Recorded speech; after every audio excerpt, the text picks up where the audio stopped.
Ah, Emma, você chegou na hora certa. Eu estava pensando em transformar este lugar na nova casa da sua irmã Haley e da família dela.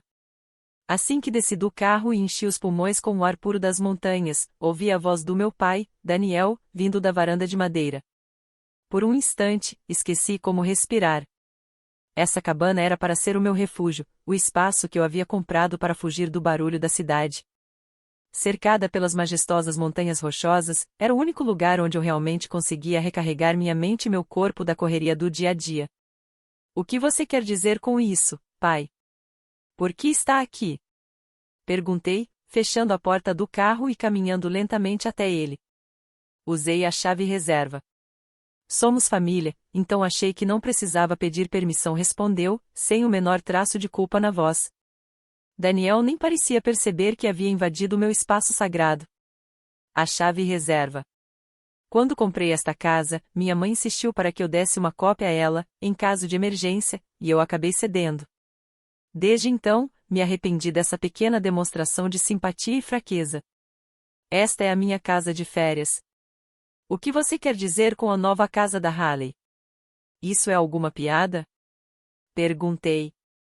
Daniel me olhou como se estivesse prestes a dar uma lição em uma criança teimosa. Por que você está sendo tão rígida, Emma? O ar aqui é puro, a natureza é farta. Não há lugar melhor para as crianças da Haley crescerem, disse ele, sem o menor sinal de vergonha ou qualquer noção de que talvez fosse necessário conversar sobre isso antes. Falava como se fosse natural que a minha propriedade fosse propriedade da família, e como se, por ser o chefe da casa, ele tivesse o direito de decidir como ela deveria ser usada. Essa era a lógica pela qual minha família sempre viveu. O meu sucesso nunca foi visto como resultado do meu esforço, mas como um recurso coletivo, algo que todos podiam usar livremente. Esta casa é minha. Eu sou a proprietária. Se a Haley e a família dela precisam de um lar, o mínimo que você poderia fazer era conversar comigo antes. Não acha? Insisti. Conversar? Não há necessidade disso entre família. Você já tem aquele apartamento de luxo em Nova York e quase nunca vem aqui. Se este lugar fica vazio a maior parte do tempo, por que não colocá-lo para um bom uso? Para a família, respondeu ele, como se fosse o argumento mais lógico do mundo. Senti a raiva subir pela garganta, mas engoli em seco. Perder o controle só daria a eles o que queriam. Eu precisava manter a calma e confirmar os fatos. Passei por Daniel, abri a pesada porta de carvalho e entrei na casa. Logo percebi algo estranho, uma fina camada de poeira branca cobria o chão de nogueira que eu havia escolhido com tanto cuidado. Com uma sensação crescente de desconforto, segui pelo corredor até o banheiro e toquei na maçaneta. O que se revelou diante de mim foi um cenário grotesco, que em nada lembrava o banheiro que eu conhecia. As pedras naturais de tom quente que eu havia escolhido, e o móvel de madeira que exalava o perfume da floresta, tinham desaparecido completamente. No lugar deles, tudo estava coberto por um mármore branco e brilhante, frio e impessoal, e a banheira fora substituída por uma monstruosidade exagerada, com pés dourados e detalhes espalhafatosos. O que é isso? Minha voz saiu mais baixa e fria do que eu esperava. Ah, o banheiro, respondeu meu pai. A Haley disse que gosta desse estilo europeu. Bonito, não acha? Disse Daniel, com orgulho, atrás de mim. Não respondi. Em vez disso, abri a porta do quarto ao lado. Também ali encontrei um ambiente que eu já não reconhecia. As paredes em tons terrosos que eu havia escolhido para a meditação estavam agora cobertas por um papel de parede adamascado cor-de-rosa pastel, o tom favorito de Haley. O cantinho junto à janela, onde eu costumava me sentar na minha poltrona de couro preferida para ler em silêncio, havia sido substituído por uma enorme penteadeira cercada por um espelho com luzes de camarim tão fortes que quase ofuscavam. Parecia que o meu espaço, meus valores e até a minha própria identidade estavam sendo cobertos por camadas de rosa vulgar e dourado berrante. Era uma forma de violência quase insuportável. Que maravilhoso, pai, disse lentamente, forçando um tom calmo. É um quarto bem. Estilo Haley. Daniel não percebeu o sarcasmo e respondeu com orgulho. Exatamente. É o meu presente para comemorar o novo começo da Haley. Ela vai adorar. Respirei fundo e devagar. Gritar ou chorar não mudaria nada. Isso só terminaria com as mesmas acusações de sempre: você é tão fria. Não se importa com a família. E mais uma vez eu seria a vilã da história. Anos de convivência me ensinaram isso. O que foi, Emma? Por que esse silêncio? Não gostou do presente que preparei para a família da Haley? Ele perguntou, confuso. Virei as costas e me aproximei da penteadeira. O rosto refletido no espelho parecia surpreendentemente sereno. Pai, cancele essa reforma e restaure tudo como estava antes. Do que você está falando, Emma? Está quase pronta. A Haley está ansiosa para ver como ficou. Eu mesma vou falar com a Haley. Esta casa é minha. Eu não vou dá-la a ninguém. Pelo espelho, vi o rosto de Daniel ficar vermelho de raiva. Como ousa falar assim com seu pai? Quando foi que você se tornou uma pessoa tão fria? Essas palavras já não me atingiam mais. Tirei o celular do bolso e disquei. Alô? É a construtora? Aqui Emma Parker, a proprietária do imóvel. Sim, estou no local agora. Preciso que interrompam imediatamente todas as obras. A partir de hoje. Depois que desliguei, o silêncio tomou conta do espaço entre mim e meu pai, que permanecia imóvel, em choque. Em seu rosto, havia não só raiva, mas também verdadeira confusão e impotência. Ele jamais imaginou que a filha obediente que conhecia seria capaz de ir tão longe. Sem olhar para trás, entrei no carro e fui embora. Enquanto dirigia, pensei, isso já não era apenas um comportamento egoísta. Era uma violação imperdoável da minha propriedade, do meu tempo e da minha paz. Se as coisas continuassem assim, eles acabariam consumindo tudo que eu tinha. Isso precisava terminar. Para que finalmente aprendessem a caminhar com as próprias pernas. E, acima de tudo, para que eu pudesse recuperar minha vida e minha dignidade. Eu não suportaria mais essa exploração disfarçada de amor familiar. Minha paz de espírito só poderia ser reconstruída sobre essa decisão inabalável. O fato de eu ter cancelado unilateralmente a reforma da cabana nas montanhas rapidamente chegou aos ouvidos do resto da família através do meu pai. Logo, começaram a chegar várias mensagens de voz da minha mãe e inúmeros recados histéricos de Haley dizendo: o que você está tentando fazer? Mas ignorei todos. 3 dias depois, eu estava sentada à minha mesa no escritório, olhando para uma lista imobiliária espalhada diante de mim. No topo da folha, lia-se o título: Propriedades listadas. A lista continha todos os imóveis registrados em nome da minha empresa. À minha frente, estava meu advogado, Jordan Reed. Ele examinava o documento com olhos atentos e disse em um tom calmo: a lista está correta, Emma. Verifiquei todos os registros de propriedade. A titularidade de cada imóvel está integralmente no nome da sua empresa. Legalmente, nada impede você de prosseguir. Obrigada, Jordan. Você é sempre eficiente, respondi. Esse é o meu trabalho, disse ele, dando de ombros, e empurrou outro maço de documentos para o centro da mesa. Este é o rascunho final da carta para sua família. Peguei o conjunto de papéis. Cada página trazia o nome datilografado do meu pai, da minha mãe, do meu irmão e da minha irmã. Não era apenas um punhado de documentos, era um bisturi preparado para cortar o laço distorcido que me prendia à minha família. Um plano que Jordan e eu havíamos elaborado cuidadosamente. Você tem certeza disso? Perguntou ele, pela primeira vez, não como advogado, mas como amigo. Depois que enviar essas cartas, não haverá volta. Eles podem te odiar pelo resto da vida. Eu já havia aceitado isso há muito tempo. O que me assustava não era o ódio deles, e sim permitir que a dependência deles continuasse a consumir minha vida até o ponto de eu mesma passar a odiá-los completamente. Precisava acabar com isso antes que fosse tarde demais. Virei-me para Jordan e disse com firmeza: não tenho mais dúvidas. Entendido, respondeu ele, levantando-se. Então enviaremos amanhã de manhã. Cada um deve receber sua cópia no dia seguinte. Ao ouvir isso, fechei os olhos em silêncio. 2 dias depois, meu celular começou a tocar alto. A primeira carta provavelmente havia chegado à casa dos meus pais, no subúrbio de Nova York. O nome que apareceu na tela era o da minha mãe. Respirei fundo, juntei coragem e deslizei o dedo para atender. Alô, Emma. por favor, nos ajude. O grito meio histérico da minha mãe explodiu tão alto no alto-falante que quase me ensurdeceu. Do outro lado da linha, eu podia ouvir seus soluços incontroláveis. Chegou uma carta de um advogado. Diz que temos que deixar esta casa em 30 dias. Você teve algo a ver com isso, não teve? Acusou ela, chorando. E ela tinha razão. Junto com Jordan, eu havia enviado à minha família uma notificação de desocupação. O documento informava que eles deveriam deixar o imóvel dentro de 30 dias. Caso contrário, seriam tomadas medidas legais. Um procedimento completamente padrão, mas, para mim, representava muito mais, o primeiro passo real rumo à liberdade. Minha mãe ainda acreditava que eu tinha o poder de reverter a situação. Correspondendo a essa expectativa, falei de forma calma, mas firme. Mãe, não há nenhum engano. O aviso diz exatamente o que significa. O quê? O que está acontecendo? O que é que devemos fazer? Ela perguntou, a voz trêmula. Calma, mãe.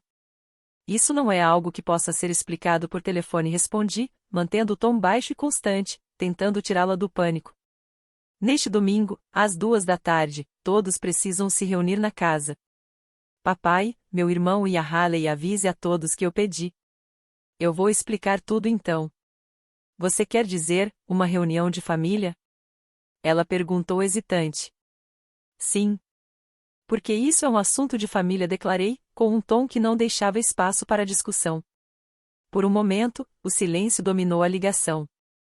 Então, com a voz quase apagada, ela respondeu. Tudo bem. E a chamada terminou.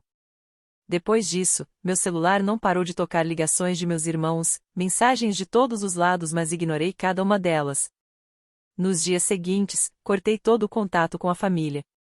Continuei me reunindo com Jordan, analisando com calma os próximos passos legais e me preparando para o que estava por vir.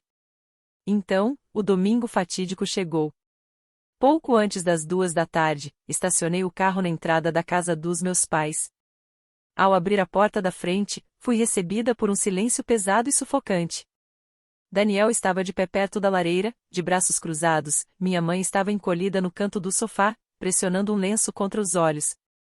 Lucas andava de um lado para o outro, claramente irritado, enquanto Haley se sentava ao lado do marido, me encarando com um olhar misto de medo e ressentimento. Nos rostos deles havia confusão, acusação e uma ponta de temor. Parece que todos estão aqui, murmurei. Antes que eu pudesse continuar, Lucas explodiu.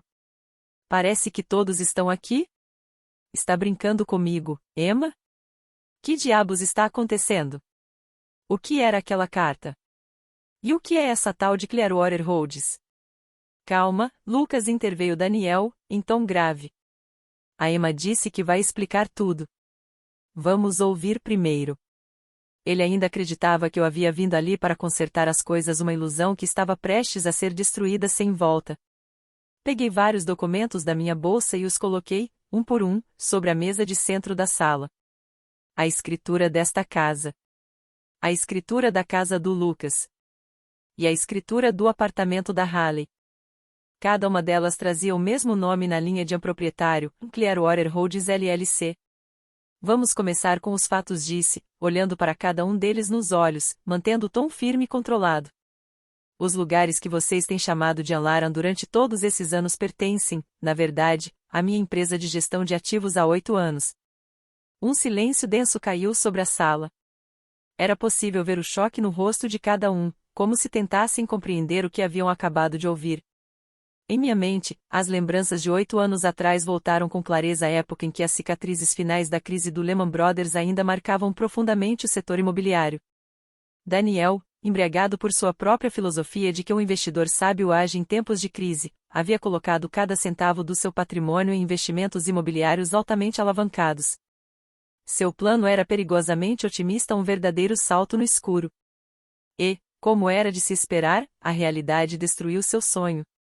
A economia piorou, os juros dos empréstimos começaram a crescer descontroladamente, e a situação saiu completamente do controle. Naquela época, eu estava totalmente envolvida com a minha recém-fundada empresa, mas não conseguia ignorar como a voz da minha mãe ao telefone se tornava mais sombria a cada semana. É claro que eles sabiam do meu sucesso. Sabiam que eu havia aberto minha própria empresa e acumulado certo patrimônio, mas não tinham ideia da verdadeira extensão dos meus ativos e eu não tinha nenhuma intenção de contar. Eles sempre carregaram uma crença implícita: a Emma vai nos ajudar, é claro. Então, um dia, minha mãe me ligou. Contou que as dívidas da empresa do meu pai haviam chegado a um ponto crítico e que era apenas uma questão de tempo até que todas as propriedades fossem confiscadas. Eu não conseguia abandoná-los. Por mais que tudo tivesse acontecido, eles ainda eram minha família. Mas simplesmente dar dinheiro, sem condições, estava fora de cogitação. Isso só alimentaria a falta de disciplina financeira deles e aprofundaria a dependência de ajuda externa. O que eles precisavam não era de resgate, era de reforma estrutural. Foi então que, com a ajuda do meu brilhante advogado, Jordan Reed, elaborei um plano. Primeiro, fundamos uma nova empresa de gestão patrimonial, Clearwater Holdings. Naturalmente, meu nome não aparecia em nenhum documento oficial de registro. Jordan cuidou de toda a papelada como meu representante legal. Por meio dessa empresa, organizamos a compra de todos os bens e dívidas de Daniel. Dessa forma, toda a base da família, a casa no subúrbio de Nova York que meu pai estava prestes a perder, a residência em Connecticut onde Lucas morava, e o condomínio em Manhattan onde Haley vivia passou, legalmente, a ser propriedade da minha empresa. Algum tempo depois, visitei a casa da família fingindo ser apenas uma parente preocupada e disse: um grupo de investidores que eu conheço aceitou comprar todas as propriedades, acreditando na valorização futura dos terrenos. Mas, como a propriedade vai mudar de dono, eles precisam que vocês paguem um aluguel simbólico para continuar morando nelas. A família ficou radiante com a chance de manter suas vidas a um custo tão baixo e assinou os contratos rapidamente. No entanto, o pequeno valor que pagavam mal cobria os impostos e os seguros. As despesas reais, pintura externa, encanamento, jardinagem eram todas arcadas secretamente pela minha empresa, a verdadeira proprietária. Algumas semanas depois, Daniel me ligou. Emma, nós conseguimos lidar com o aluguel, mas as despesas do dia a dia estão apertadas. As mensalidades das crianças da Haley, as contas médicas da sua mãe. Você também faz parte dessa família. Talvez pudesse ajudar um pouco. Exatamente como eu esperava. Concordei em ajudar, mas sob uma condição. Certo. Mas serei eu quem vai administrar o dinheiro. Vou transferir uma quantia fixa todo mês para a sua conta, destinada às despesas básicas. Vocês terão que se virar com isso. Eles aceitaram esses termos e, assim, passaram a pagar aluguel ao suposto grupo de investidores enquanto recebiam de mim exatamente o mesmo valor como ajuda de custo. Em outras palavras, viviam confortavelmente sustentados por uma rede de segurança invisível que eu havia criado praticamente de graça e ainda assim se tornavam cada vez mais exigentes. 8 anos de moradia gratuita, uma vida inteira construída sobre o meu sacrifício. No entanto, na mente de Daniel, tudo isso havia se transformado apenas em um direito adquirido. E agora, eles tentavam tomar até o meu refúgio nas montanhas sem sequer me consultar. Eu tinha chegado ao meu limite. Essa relação distorcida, essa corrente interminável de exploração precisava terminar ali. Por isso, com a ajuda de Jordan, coloquei o plano em prática. O primeiro a romper o silêncio foi Lucas. Ele olhou alternadamente para os documentos sobre a mesa e para mim, e então falou com uma voz cheia de incredulidade: espera aí, Emma. Sua empresa de gestão de ativos. Não me diga que aquele grupo de investidores de que você falou, era você o tempo todo. Ainda não havia raiva em seu tom, apenas confusão. Exatamente, respondi com calma. Há 8 anos, eu assumi todas as suas dívidas e comprei todas as propriedades.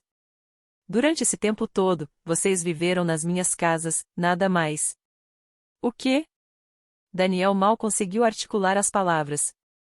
Então o aluguel que pagamos todo mês? Sim, interrompi. Esse dinheiro sempre foi depositado diretamente na conta da minha empresa. Foi então que a confusão de Lucas se transformou em fúria. Ele bateu o punho na mesa e gritou: você só pode estar brincando comigo. Então tudo isso foi uma farsa. Você nos enganou e roubou as propriedades da família bem debaixo do nosso nariz. Roubou? Repeti serenamente. Pense bem, Lucas. 8 anos atrás, a fortuna desta família já estava em ruínas. O banco estava prestes a tomar tudo. Se eu não tivesse interferido, onde você acha que estariam morando agora? Mesmo assim, você poderia ter feito isso de outra forma. Por que não nos contou a verdade? Por que fingir ser outra pessoa? Por que nos fazer sentir que estávamos vivendo de caridade? Olhei ao redor, fitando cada um deles nos olhos, e finalmente disse o que vinha guardando há anos, porque eu sabia exatamente o que aconteceria se eu dissesse a verdade. Vocês teriam passado a tratar meus bens como se fossem seus e começariam a drená-los até o fim. Eu teria me tornado o caixa eletrônico da família explorada eternamente pelas pessoas que amo. Não é verdade? Ninguém respondeu à minha pergunta tranquila, porque, no fundo, todos sabiam que era verdade incômoda. Minhas palavras calmas foram a centelha que rompeu a tensão congelada no ar. Os lábios de Haley tremeram antes que ela gritasse, em uma voz trêmula e aguda, então onde é que a gente vai morar? Se esta casa e o meu apartamento pertencem a você, está dizendo que devemos viver na rua? Você é horrível. Isso é cruel. Os gritos histéricos de Haley desencadearam a explosão de raiva de Lucas. Como você ousa dizer isso? Não haja como se tivesse nos feito um favor. Você não nos salvou, Emma, você quis nos controlar. Nos manteve sob o seu polegar por 8 anos. Deve ter adorado cada segundo disso.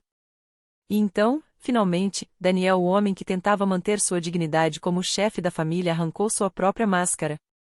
O rosto dele ficou vermelho de raiva enquanto apontava um dedo trêmulo na minha direção. Chega, Emma. Não se esqueça de quem te criou. Eu paguei sua faculdade. Eu te ensinei o básico sobre negócios. E é assim que você me retribui? Esta casa pertence à família Parker.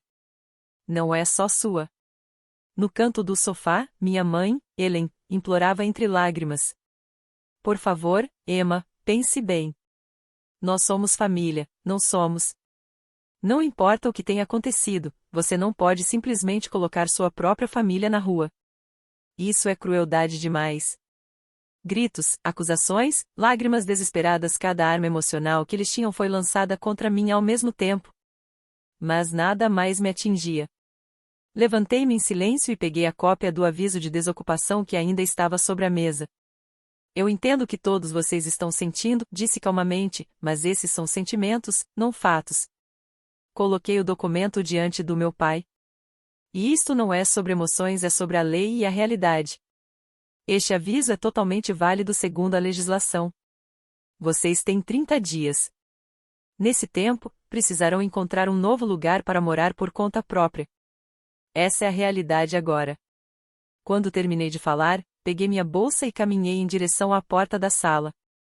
Espere, Emma, gritou Daniel, a voz furiosa cortando o ar atrás de mim. Essa conversa ainda não acabou.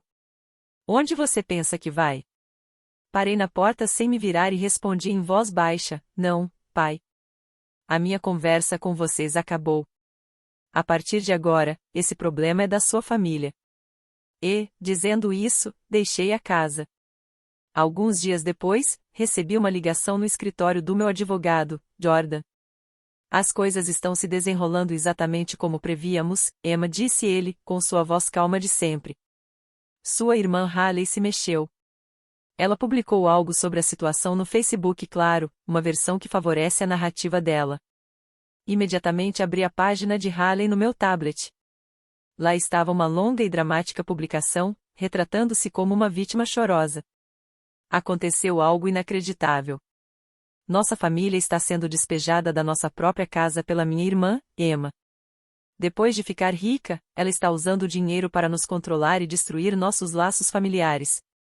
Nossos pais idosos estão arrasados e meus filhos pequenos estão prestes a perder o teto sobre suas cabeças. Por favor, ajudem-nos a divulgar essa terrível injustiça. Anexada à postagem havia uma foto, o rosto da minha mãe coberto de lágrimas, com Haley apoiando a cabeça em seu ombro, uma imagem perfeitamente encenada para gerar comoção. A seção de comentários, como esperado, era um ataque em massa de indignação, inacreditável. Como ela pôde fazer isso? O dinheiro realmente muda as pessoas. Parentes distantes que eu não via há anos e conhecidos esquecidos de repente surgiam como heróis da justiça, me condenando com fúria moralista.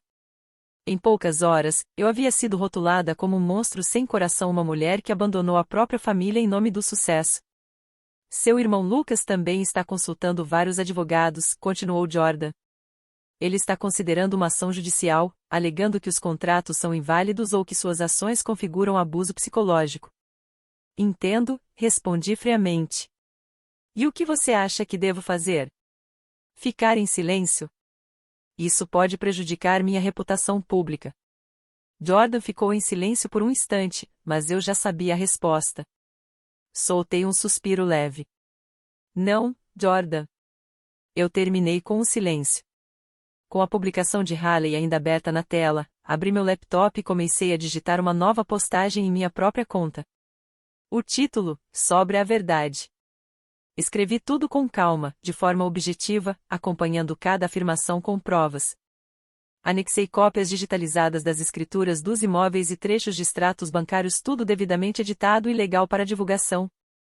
No final, concluí com estas palavras: eu não quero expulsar minha família. Só quero estabelecer um limite e proteger o patrimônio que construí com meu próprio esforço e a minha vida das exigências sem fim. Nos últimos 8 anos, eles viveram inteiramente às minhas custas, sem pagar um centavo de aluguel.